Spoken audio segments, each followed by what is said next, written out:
Hi, this is Donna. Welcome to D&D Paper Crafts. In today's video, we're going to be making this organizer style gift bag inspired by a laptop bag that I saw on Pinterest. We have a central pocket, a front pocket, and then two back pockets, and then the lid comes together like so, and mine is secured with hook and loop. The size of my bag is 6 inches by 4 inches, and the internal box is 4 inches high. Throughout the video, I will go through how you can make this box as bespoke as you need it to be. You do not have to be limited by the sizes of the measurements I'm giving you. And in fact, with most of my projects, I try to show you how you can make it to your needs. The piece does come together relatively easily. There are various things that you need to think about as we go through the various stages, and I will cover those. The one thing I will say is it does use quite a few sheets of cardstock, but it does turn into a lovely gift bag and a great storage piece.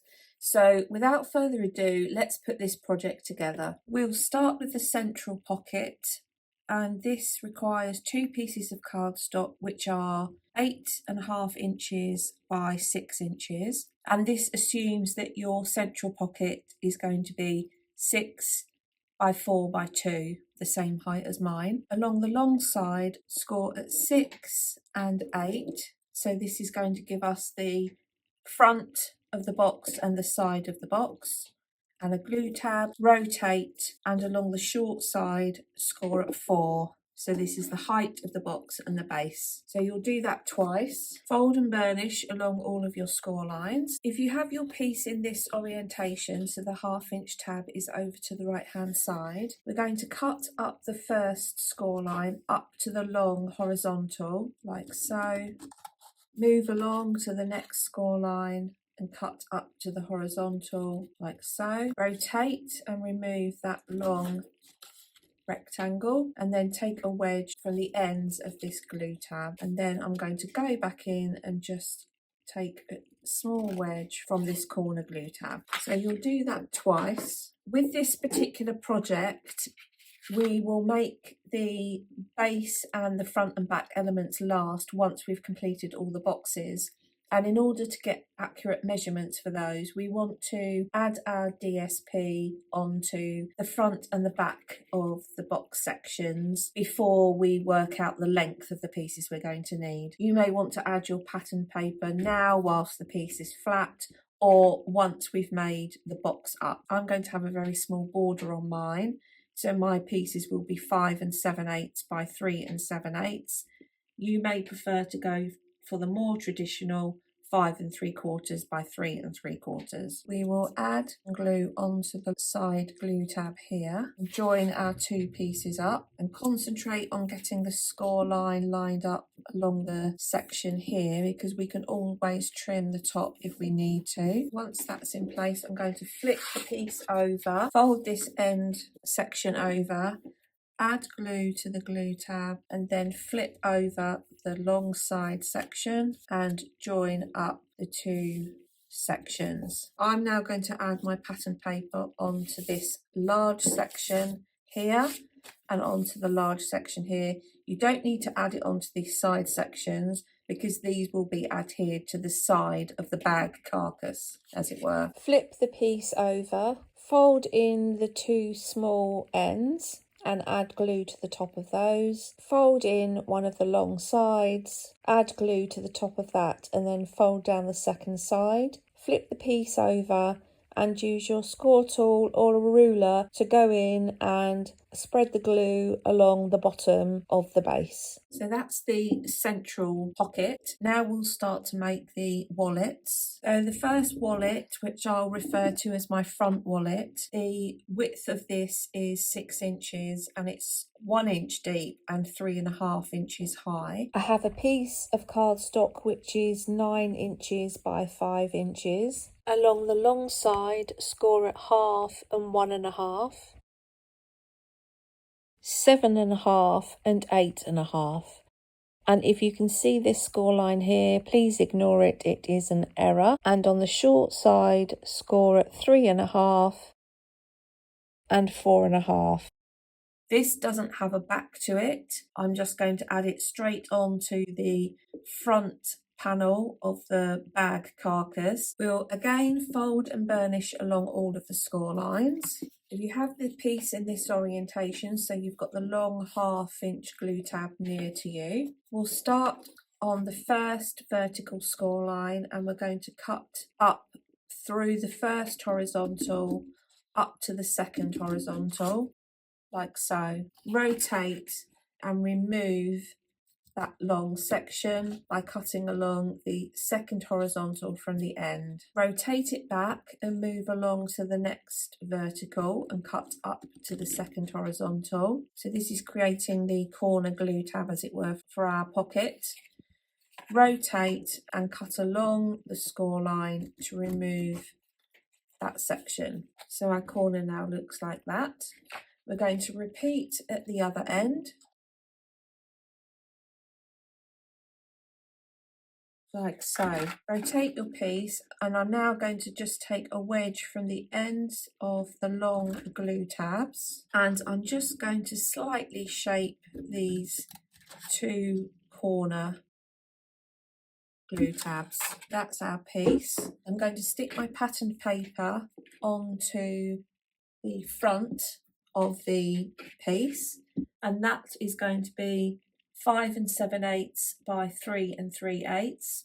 Alternatively, you might prefer the more traditional 5 3/4 by 3 1/4. And I'm also, because the two sides of the front pocket are going to be seen, I've got two pieces which are 7/8 by 3 3/8. Alternatively, you might want to cut yours to 3/4 by 3 1/4. I'm now going to create the pocket by adding glue to the small tabs, pulling those around to form the corner and the base section of the pocket. Do the same at the other end. That's going to be my front inside pocket, so that can now be sat to one side. And now we're going to make two smaller pockets. These are made in exactly the same construction method. So these are going to be the back pockets. So each pocket will consist of a piece which is 6 by 5.5,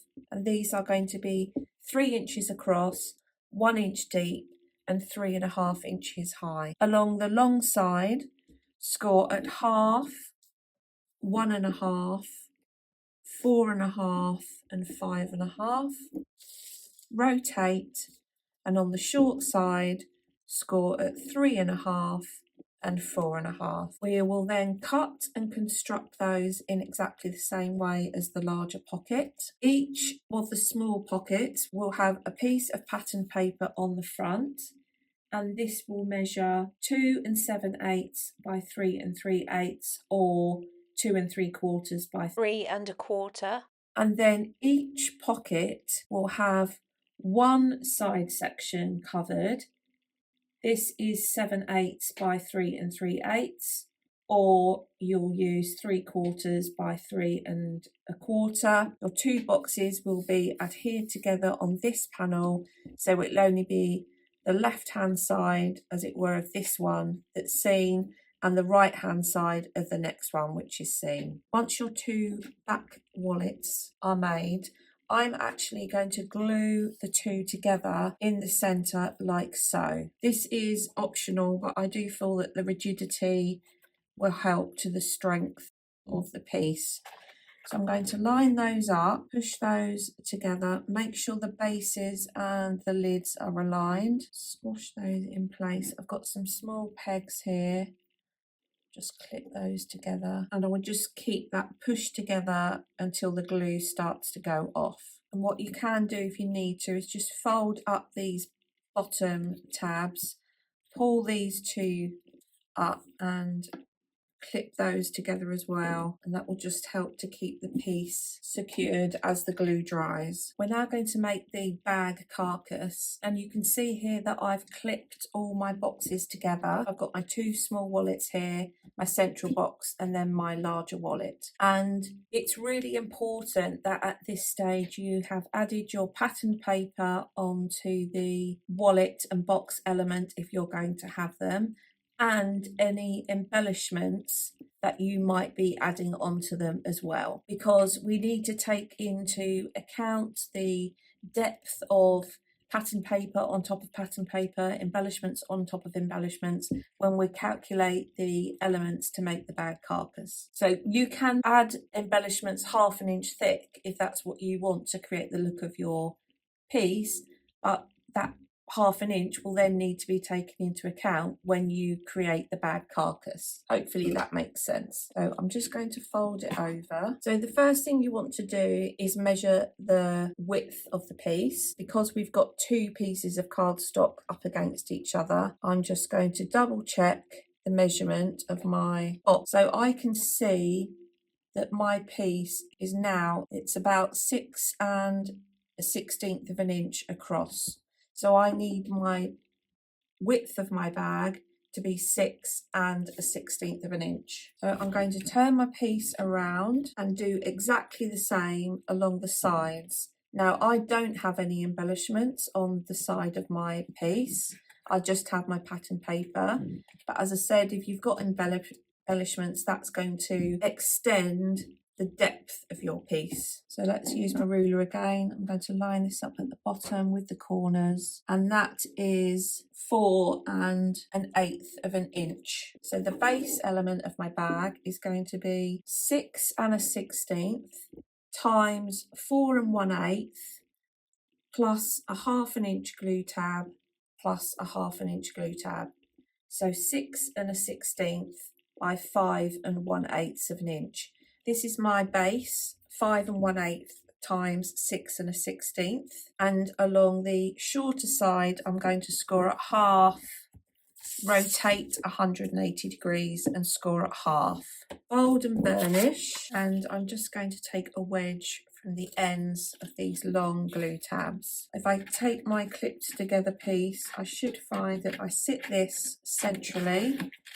It should fit in between the glue tabs, which that does. That fits in there snugly and neatly. So that's our base element. The next thing we're going to do is make the side panels for the piece, and the side panels are going to be the width of this.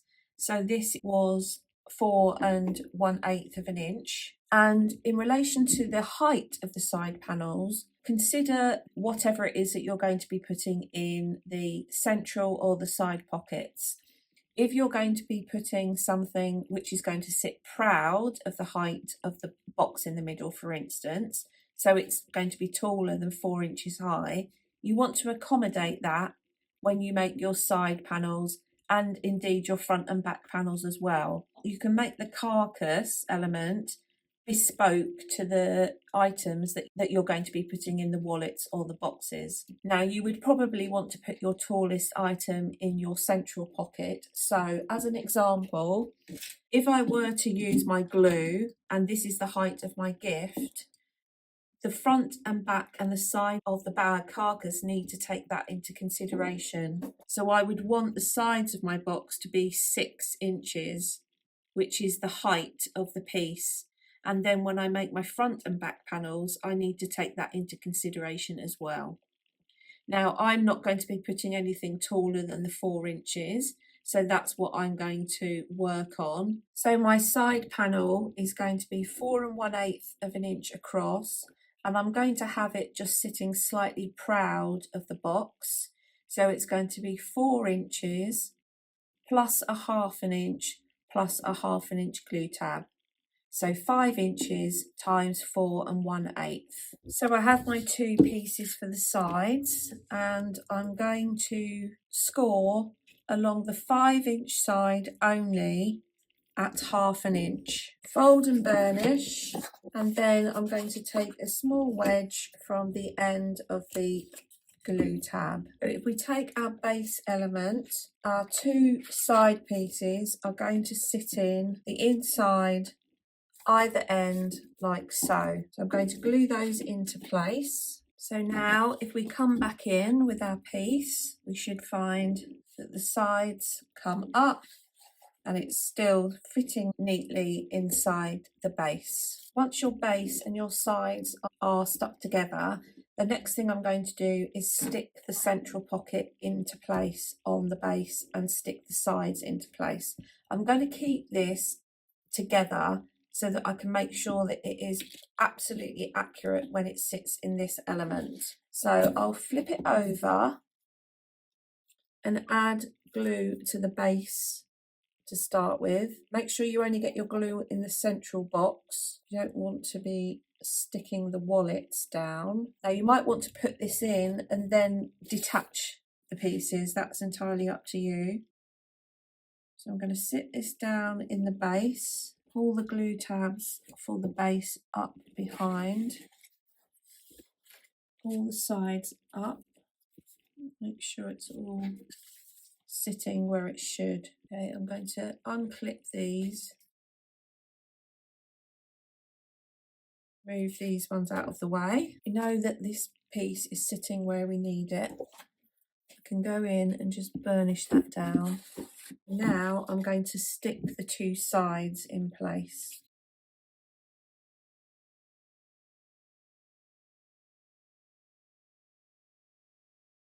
And now we can just take our pieces, slot them in. You don't need to necessarily clip them, and just make sure that everything is sitting where it should, because whilst this construction glue is drying, I've still got time to shift the central box if I need to.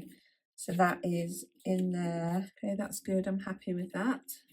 So now I'm going to take that out and completely let that dry before I do anything else, so there's no risk of movement. I did mention in the video about the stage at which you want to shape the top of the sides if that's what you want to do. You can see how far down the road I've got before I've then thought, oh, I'd like to add some shape to those.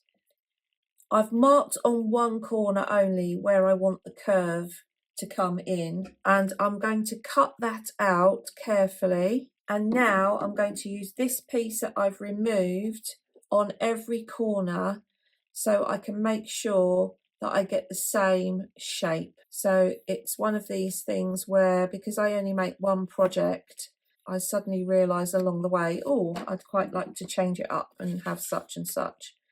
So let's cut this one, and I'm going to repeat that process at this end. Now we want to create the front and back panels of the bag. Now, the piece is going to come up the side.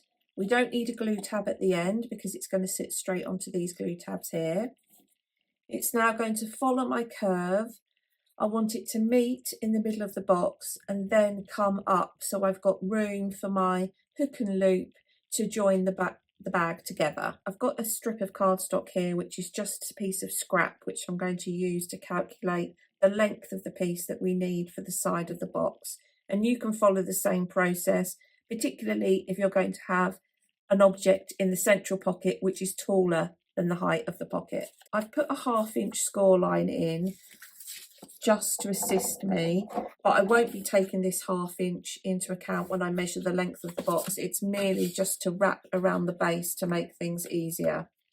So my side panel is going to come around like so, follow my curve, come to the middle of the box, which I've marked the top with a pencil. I'm just going to put a thumbnail mark in there. And then I want it to come up maybe 1.5 inches above the top so that I can use hook and loop to secure the front and the back panel together. And this is to create an open look. It's not meant to be a very fitted front and back. So if we measure this, that is, let's say for the sake of argument, 6¼ inches plus another 1.5 inches, 7¼ 7¾ So my front and back panel are going to be 6 1/8, the width of the box, by 7 3/4. So you can use the same sort of process with some copy paper or some scrap cardstock just to work out the length that you're going to need to accommodate your box, or indeed the height of your gift in the box. For instance, I'll just, if I put the glue back in, wrap my cardstock around the side of my box, the top of my glue is here. So before I even start to add on my allowance for my Velcro, my cardstock needs to be here to come around and to accommodate the gift in the middle. So that would mean it was,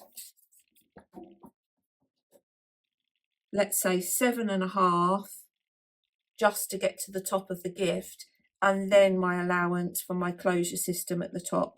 So my cardstock might need to be 9 inches. Hopefully that makes sense. So I'm going to cut my cardstock to these measurements, and I'll need 2 pieces. I've got my front and my back panel, and all I'm going to do is lightly score at 1.5 from the end. So this is where the 2 pieces are going to come together for the bag to close. And in fact, having laid it on the front, I'm going to trim that to have this top section as only 1. So I'm going to take 1/2 inch off of this cardstock. I'm going to just burnish those because I do need them to come together. Now, before you stick your front and back panel onto the base, consider whether you want to add your pattern paper whilst the piece is flat, and then also your handles whilst the piece is flat, or whether you're happy to do that once the front and back panel are in place. You can see I decided to just use my corner rounder to curve the top of the side panels, and I've added my pattern paper onto the outside, and I've also marked roughly where my handles are going to go. So I'm now going to use this long glue tab to stick this side on, and then we'll use the long glue tab to stick that side on. Find whichever way you're going to find easiest, whether to do it in this orientation, whether to fold it down like so. So do whatever works for you. Obviously the important thing is that the sides meet up, because this piece is going to sit flush with the side panel, so you want to make sure your piece is lined accurately. Add glue onto the glue tab, line my base up with the sides of the box, and then fold the glue tab over, press that down lightly, lift the side up and just make sure that that is sitting level and where it should, which it is. So let's burnish that down. So we now want to let that dry before we do anything else. So once your front and back panels are in place, you can then add on your pockets or your wallets.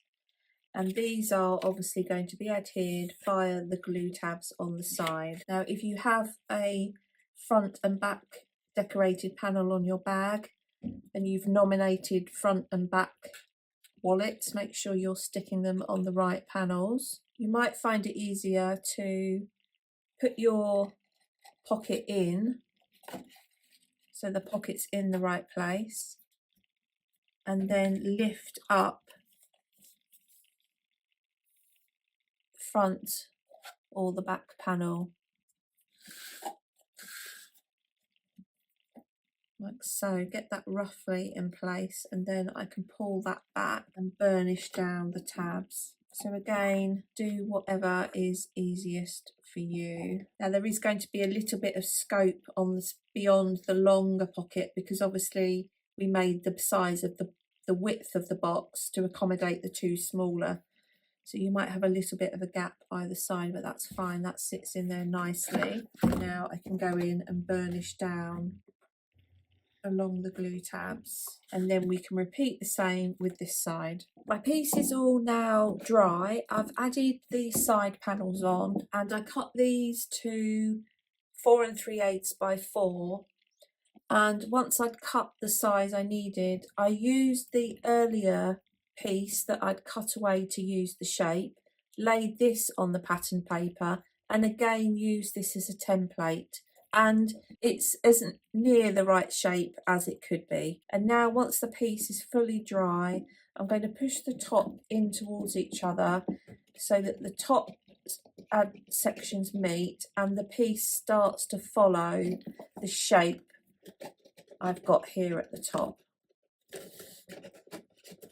So it's not going to be 100% accurate, but it will start to form some sort of shape. So once I've got my hook and loop in place, this is how the front and back panels will come up and over the side of the box, and I'm quite happy with that. I'm going to continue with the rest of the decorative elements and then I'll come back.